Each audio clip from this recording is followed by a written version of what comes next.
Ito rin.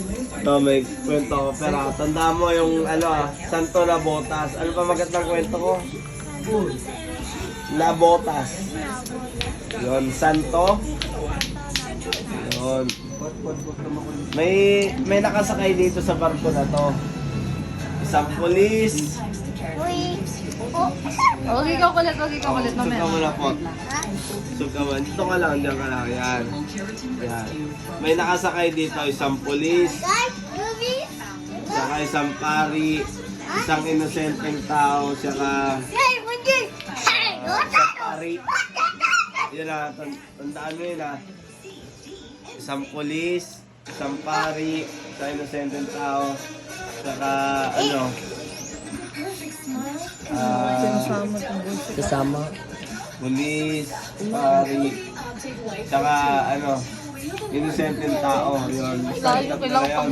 May nakasakay dito. Ano yung nakasakay, Per?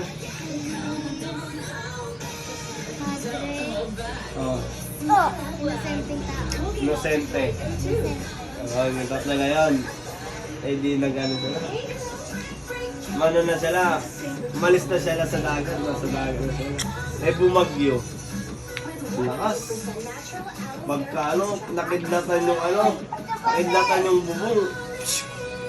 Nasira yung dito. Taas. Nasira yung bubong. Tapos pagka tumama yung dito sa harap.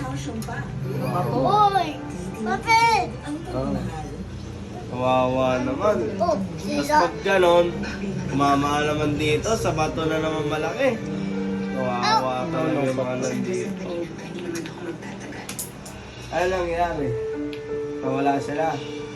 Ang tanong, ano ang mga nakuha dun sa mga sa mga nandun, mga nandun sa barko? Wala. Ang sagot, nandito. Ang nakuha dun sa inosenteng tao, damit. Nakuha sa inosenteng tao, nakuha ng damit. Yung naman, isa nakuha ng baril, yung pulis. Nakuha ng baril, yung pulis. Tapos yung pari naman, nakuha ng krus.